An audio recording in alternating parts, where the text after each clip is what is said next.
the rated R superstar Adam Copeland was on the Talk is Jericho podcast. Talking with Chris Jericho, doing the obligatory. I just left WWE and now I'm in AEW and I'm doing my first official podcast and telling my story interview with Chris Jericho that he always seems to get. Next stop will be AEW Unrestricted and then fucking Rampage, right? But he was on Talk is Jericho, and him and Chris are old friends. So they were just kind of chatting it up and having a good time. But they got to talking. What led to the decision to move from WWE to AEW? Because it really was a decision that he had to make, that he could make. He could have stayed in WWE. Here's what he had to say. There was a list of guys that I wanted to work, and I worked most of them. Mm-hmm. And we just kind of got to a point, I think, I've said, I think both sides were just out of ideas. Right. And that's okay. Mm-hmm. It's no one's fault. You said you outgrew each other. Yeah. That's a great quote. And I truly feel like that's kind of the way it was. I have a small window here to be able to contribute to the wrestling industry as a whole and be able to pull off matches that I want to pull off at a certain level. I know that time frame is small. It's not like I got another 10 years left in me to do it the way I want to do it. And I wanted to maximize it. And to their point, to WWE's point is, if you're around too much, it's not special. And I can see that. I get it. I just felt like if I got 2 years or if I got a year, then let's like take the governor off and let's go. Right. That's really all it boiled down to. And then I look at it, and when I did sit down with my family and talk, and my girls made it real simple. I said, just go be with Uncle Jay. I mean, when a 9-year-old can really simplify something for you like that, and just kind of smack you in the face with like, clearly it's got to be that, Dad. Mm-hmm. Like, what are you thinking? Right. Because for a while, like, after and during the Toronto show, I was like, this might be it, man. But your final show? Yeah, the one in Toronto with Sheamus. Anniversary match? Yeah. So I really took some time to just kind of sit on my butt and sit with it and see where my heart and my brain sometimes have different ideas. And I just needed to kind of get through all of that and decide where it was going to be. And again, the girls just really simplified it for me and made it a kind of a no-brainer when they said that. And again, back to challenges and challenging yourself. This is a challenge, Yeah. And it's not the safe thing. I could have gone with the safe thing. And, well, Yeah. because you did exactly the same thing. Right. It's sometimes you just got to do that. And you step out of a comfort zone and kind of take the warm blanket off and just see what's out there. And it's also like, I'm not walking into this sight unseen. You're here, Jay's here, FTR's here. Like, I have some great friends here who have all been telling me their stories of having fun. And again, at this stage, having fun, challenges, getting to work with, my best friend. I mean, come on. Well, I'm glad that Adam likes a challenge because he certainly walked into one when he came out of the curtain and he hit the one side and did his like this, and then he went to the other side and there's no one there. You're still supposed to, you still sell it though. Like, hey, I saw you guys way up in the rafters. You pretend you work the crowd. I don't know. Yeah, I mean, it's hard, man. It's hard. Adam Copeland kind of stepping in. It does seem like a bit of a downgrade now, doesn't it? I think I remember saying last time that I was talking about when Edge made his debut that, he'd be able to kind of go around the horn and pop the business for a little bit. The ratings didn't really show that he's much of a draw, and the seats are still a little bit empty. So he's got work to do. It is a challenge. It's a challenge. You're in a whole new company. Now, can you prove that you are a draw? Like, that's been a huge criticism of Adam Copeland's for a long time, is he's always been a huge star, but not the star. He's always been a top guy, but not the top guy. Still, despite that, I mean, he's won every championship there is to win multiple times. He's won the Money in the Bank the first time ever. He won the Royal Rumble, I think, twice at least. He's main evented WrestleMania twice at least. Once with The Undertaker, once against Roman and Bryan Danielson, Daniel Bryan at the time. He will always be remembered for the groundbreaking tag team division in the Attitude Era with the TLC matches. You know, I was thinking about this, like, he's got another Hall of Fame. He's a Hall of Famer. He's already been inducted into the Hall of Fame.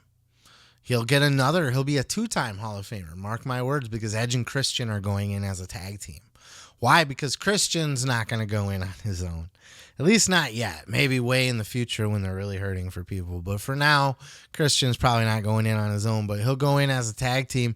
They're going to be like, who revolutionized the WWE with the TLC ladder match. You know, their little promo packages, and they'll come out as and they'll strike their poses on the podium and stuff like that for the benefit of those with flash photography. You guys, any of you kids watching even know what flash photography is at this point?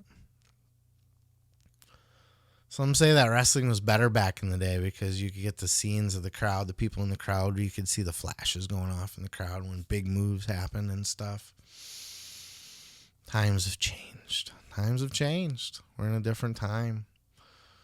So Edge, his career's set. He's done everything he is. This is kind of a step down, right? Like, this is a guy that main evented with The Undertaker for the world title and was even pitched to be the guy. Remember that? I covered it here on this show. Out of The Undertaker's words himself, Vince McMahon pitched that Edge was the guy to end The Undertaker's streak. He could have been that guy. Probably should have been. That would have been another huge bonus to Tony Khan, wouldn't it? Especially now, since it went to Brock.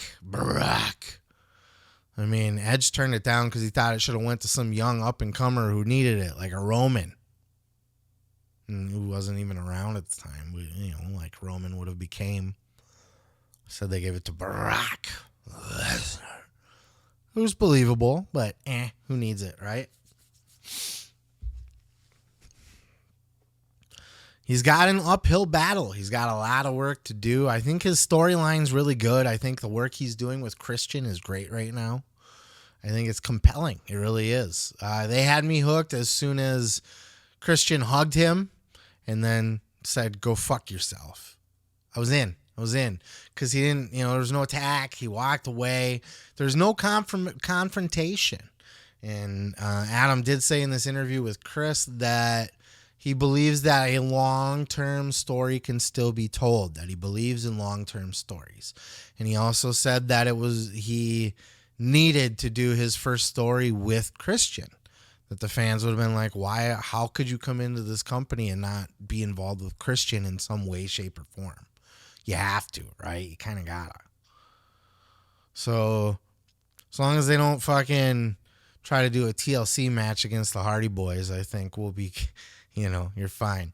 But they could do a whole story arc. They could do a whole thing like The Undertaker did with Kane, where like they teamed up for a little bit and then they had a fallout again.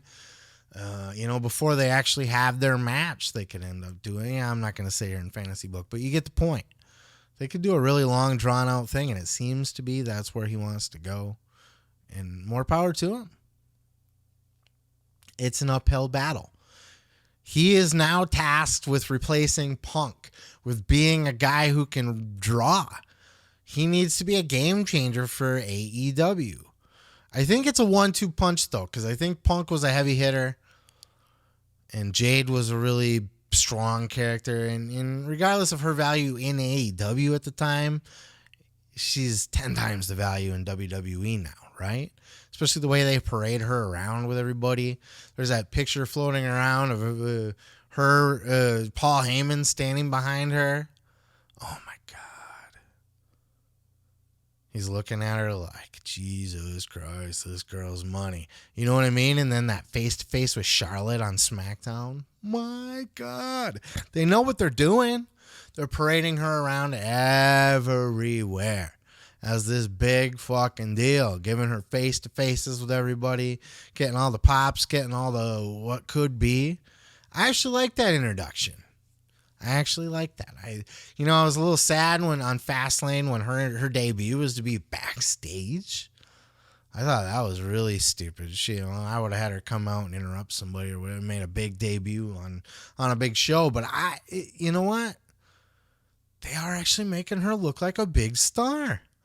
She's walking around with all the fucking management. They're giving her the grand tour. Sean's coming out to her fucking delivery service vehicle and saying, hey, like, very pleased to meet you, her black car service. He's like, hey, we're so glad you're here in NXT. Let me show you around, And I was thinking about her character too. She's very like high value, but she's courteous. She's like bitchy and got an attitude with maybe chicks, but like she's cool with the management, she's polite and respectful to all of the higher ups and stuff. So I think they're doing good there. A long story short here, a long-winded going off the rails here. So I think that when they bring in Mercedes Moné, when they bring her into AEW, which seems to be, at least if you believe the dirt sheets, as we all do, seems to be all but a lock as soon as her knee heals or leg or ankle or pinky toe or whatever was hurt. Her and Edge could be the difference makers together. That and, Tony needs to stop booking the shows and bringing in some creative minds to do that for him. That's what he needs to do. He could even fulfill his creative little booking itch and book for Ring of Honor and then turn over his big shows to a bigger team. But that was a story for a different clip. But what do you guys think? Let me know your thoughts down into those comments below, if you could, please. And while you're there, hit that subscribe button. I'd greatly appreciate that, too. Do you think Edge is going to be a difference maker in AEW? Do you think he's a flop in AEW? Do you think he has what it takes to turn that ship around? Is this slowly turning into TNA? Or is this going to be are we just ahead of their next big upturn and more competition for the WWE? Who knows? It could go any which way. But I want to hear your thoughts in those comments below. Hit the thumbs up while you're there. I'm going to go ahead and move on to the next. Oh yeah, thanks for checking out the video. Yeah, don't forget to subscribe. Don't forget to like it if you liked it. Yeah, and you can check out full episodes each and every Sunday right here on the channel. Oh yeah, dig it.